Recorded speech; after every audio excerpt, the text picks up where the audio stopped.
Reformasi birokrasi merupakan langkah strategis pemerintah untuk melakukan pembaharuan dan perubahan mendasar terhadap sistem penyelenggaraan pemerintah dalam rangka mewujudkan tata kelola pemerintahan yang lebih baik. Reformasi birokrasi menjadi salah satu dari 5 sasaran prioritas nasional dalam mewujudkan visi Indonesia Maju. Sangat penting bagi kita untuk mereformasi birokrasi kita. Direktorat Jenderal Bimbingan Masyarakat Hindu sebagai salah satu pelaksana tugas pada Kementerian Agama Republik Indonesia telah melakukan berbagai langkah percepatan pada 8 area perubahan untuk mewujudkan pelayanan yang transparan, akuntabel, efektif, dan efisien. Di antaranya, manajemen perubahan, deregulasi kebijakan, penataan organisasi, penataan tata laksana, penataan sistem manajemen SDM aparatur, penguatan akuntabilitas, penguatan pengawasan, dan peningkatan kualitas pelayanan publik.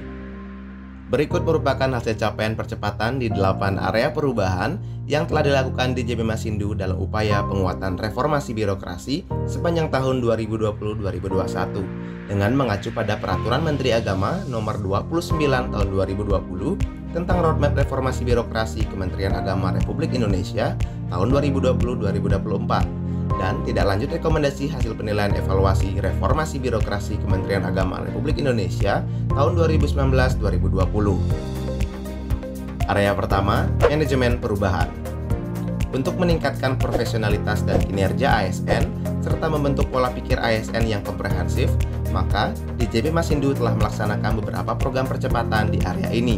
Di antaranya, melaksanakan apel pagi di setiap hari Senin pukul 8 pada pagi hari dengan tujuan untuk mewujudkan rasa disiplin dan tanggung jawab serta menguatkan soliditas ASN terhadap upaya pencapaian target kinerja di JBMasindu secara berkala dan kontinu. Dirjen Bimasindu mendorong reformasi birokrasi mengarah kepada dynamic birokrasi.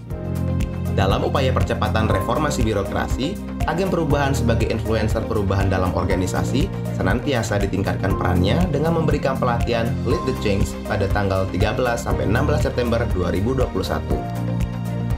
Sejak tahun 2020, JBMasindu menyelenggarakan program Dirjen Menyapa yang merupakan bentuk penerapan nilai progressivity leadership secara dua arah dengan tujuan menyerap aspirasi dan laporan permasalahan dari publik.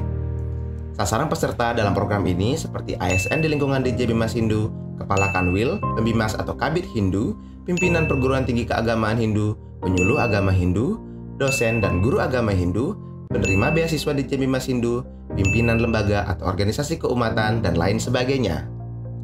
Sebagai bentuk komitmen di JBMasindu dalam mendukung pelaksanaan reformasi birokrasi, pada tanggal 16 November 2020, Dirjen Bimasindu melakukan penandatanganan kontrak kerja pembangunan zona integritas menuju wilayah bebas dari korupsi. Area kedua, deregulasi kebijakan. JBMasindu telah menyusun rancangan peraturan Menteri Agama yang akan diusulkan kepada Menteri Agama Republik Indonesia sebagai dasar hukum pengawasan lembaga pengelolaan dana punya. JBMasindu juga sedang menyusun rancangan usulan rancangan peraturan pemerintah tentang Register Nasional dan Pelestarian Cagar Budaya yang akan menjadikan Candi Prambanan sebagai pusat rumah ibadah umat Hindu dunia. Now, having said all this, so potentially what you're doing would be very, very interesting. Because I think understanding the Hindu rituals would conducting Hindu rituals would actually allow general public to understand what has been people's practice associated with the temples. Area ketiga, penataan organisasi. Untuk menjadikan organisasi yang tepat fungsi, tepat ukuran, dan agile, JBMasindu telah melakukan penyederhanaan organisasi dengan mentransformasi 36 jabatan struktural menjadi 22 jabatan fungsional yang telah dilantik pada tanggal 16 Desember 2020.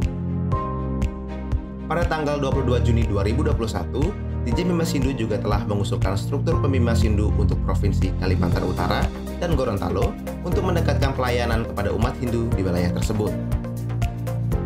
Dalam upaya meningkatkan SDM Hindu melalui lembaga pendidikan, Ditjen Bimasindo juga tengah mengupayakan penegrian Pasraman Ganesha Parwati di Banyuwangi sebagai sekolah keagamaan Hindu negeri yang ditargetkan akan rampung pada tahun 2022.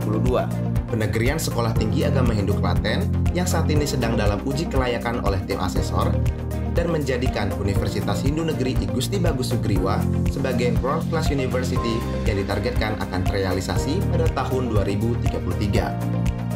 Area keempat, penataan tata laksana. Untuk meningkatkan pelayanan Ditjen Bimasindo yang efektif, efisien, dan sesuai dengan prinsip good governance, Ditjen Bimasindo telah melakukan beberapa terobosan dalam bidang penataan tata laksana. Di antaranya, pertama, Wedangga, Weda dalam genggaman. Layanan ini akan menghadirkan kemudahan aksesibilitas kitab suci kepada umat Hindu di seluruh Indonesia karena dapat diakses secara digital dan ditargetkan akan di-launching pada bulan November 2021. Kedua, e-Pasraman. Pasraman elektronik ini akan menjadi layanan pendidikan berbasis digital yang akan mempermudah para pelajar, guru, dan orang tua pelajar dalam mengakses bahan ajar, kurikulum, dan buku bacaan. Ketiga, digitalisasi arsip. Pada tahun 2020, Ditjen Bimasindo telah mengimplementasikan digital arsip pada dokumen kepegawaian dan pada tahun 2021 telah diperluas ke seluruh bidang di Ditjen Bimasindo. Area kelima, penataan sistem manajemen SDM aparatur. Untuk menginternalisasi nilai-nilai organisasi, budaya kerja, dan pemahaman reformasi birokrasi, Ditjen Bimasindo bekerja sama dengan konsultan SDM melakukan survei kepuasan pegawai melalui program Suara Anda dan Training Needs Analysis. Sebagai bentuk tindak lanjut dari program ini, Ditjen Bimasindo telah melaksanakan beberapa kegiatan pelatihan, diantaranya pelatihan manajemen komunikasi publik, improving smart emotion, diklat fungsional, kursus bahasa Inggris, public speaking, dan pelatihan pengadaan barang dan jasa. Ditjen Bimasindo juga telah mengusulkan pengadaan formasi pegawai pemerintah dengan perjanjian kontrak sebanyak 73 formasi pada tanggal 6 September 2021. Area keenam, penguatan akuntabilitas. Dalam menjaga transparansi dan akuntabilitas kinerja instansi, Ditjen Bimasindo secara rutin menerapkan sistem pelaporan kinerja secara elektronik melalui e-Monef, Smart, dan Sistem Informasi Performa Kementerian Agama atau SIPKA. Selain itu, Ditjen Bimasindo secara aktif melakukan evaluasi internal dengan mandiri, berkala, dan berjenjang sesuai dengan Peraturan Pemerintah Nomor 60 Tahun 2008 tentang Sistem Pengendalian Intern Pemerintah, dengan tujuan untuk meningkatkan pencapaian kinerja ASN dan efisiensi pelaksanaan anggaran. Dan pada tanggal 21 September sampai dengan 2 Oktober 2020, Ditjen Bimasindo juga telah mengikutsertakan ASN-nya dalam pelatihan teknis penyusunan laporan kinerja instansi pemerintah dengan metode pembelajaran jarak jauh yang diselenggarakan oleh Pusat Pendidikan dan Pelatihan Tenaga Administrasi. Ditjen Bimasindo juga telah melakukan optimalisasi untuk menambah sasaran target capaian kinerja. Melalui program ini, Ditjen Bimasindo telah berhasil melakukan efektivitas dan efisiensi pelaksanaan anggaran sebesar 5,7% pada Pagu tahun 2021 dan sebesar 6,4% pada tahun 2020. Area ketujuh, penguatan pengawasan. Sebagai bentuk kepatuhan terhadap keputusan Sekretaris Jenderal Kementerian Agama Republik Indonesia Nomor 183 Tahun 2017 tentang penetapan pejabat wajib lapor LHKPN, maka Ditjen Bimasindo telah melakukan wajib lapor laporan harta kekayaan pejabat negara pada tanggal 19 Maret 2021. Berdasarkan keputusan Menteri Agama Republik Indonesia Nomor 126 Tahun 2015 tentang kewajiban penyampaian laporan harta kekayaan pegawai ASN, pada tanggal 3 Februari 2021, ASN Ditjen Bimasindo telah 100% melaporkan harta kekayaan. Sejak tahun 2020, Ditjen Bimasindo melakukan tindakan percepatan pada penyelesaian saldo temuan dari hasil pemeriksaan internal maupun eksternal dengan hasil capaian sebesar 54,48%. Hal ini menunjukkan keseriusan Ditjen Bimasindo dalam melaksanakan amanat Undang-Undang Nomor 15 Tahun 2004 tentang pemeriksaan pengelolaan dan tanggung jawab keuangan negara.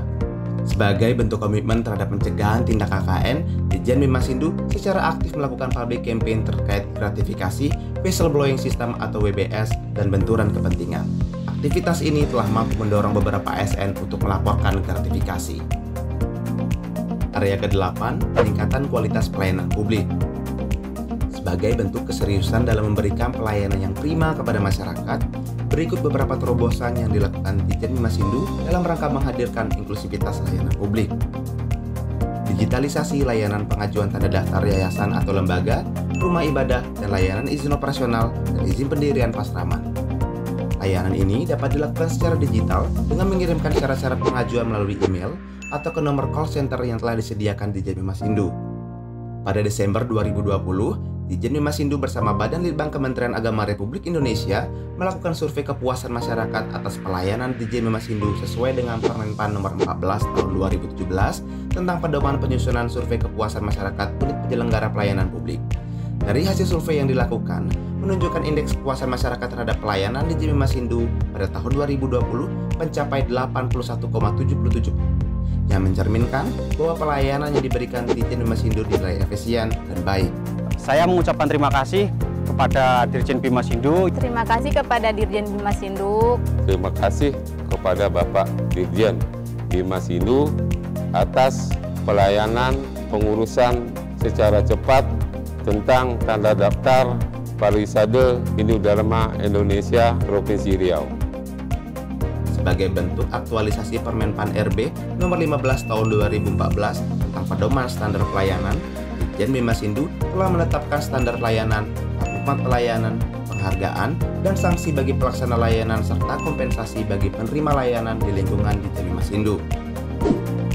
Ditjen Bimashindu bersama Badan Penelitian dan Pengembangan Kementerian Agama Republik Indonesia dan Pusat Kurikulum dan Perbukuan Kemendikbud RI telah melakukan penyederhanaan kurikulum pada teks utama mata pelajaran agama Hindu untuk tingkat sekolah dasar, sekolah menengah pertama, dan sekolah menengah atas.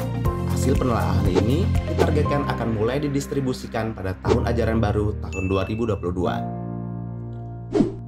Untuk mencegah penyebaran virus COVID-19 di area kantor, Ditjen Bimashindu telah menerapkan protokol kesehatan secara ketat dan konsisten, serta mentransformasi beberapa kegiatan dan layanan menjadi secara daring dan digital. Selain itu, Ditjen Bimashindu juga telah secara aktif turut mengkampanyekan penerapan protokol kesehatan dan bahaya penyebaran virus COVID-19 bekerja sama dengan penyuluh, organisasi keumatan, dan tempat ibadah umat Hindu di berbagai wilayah di Indonesia.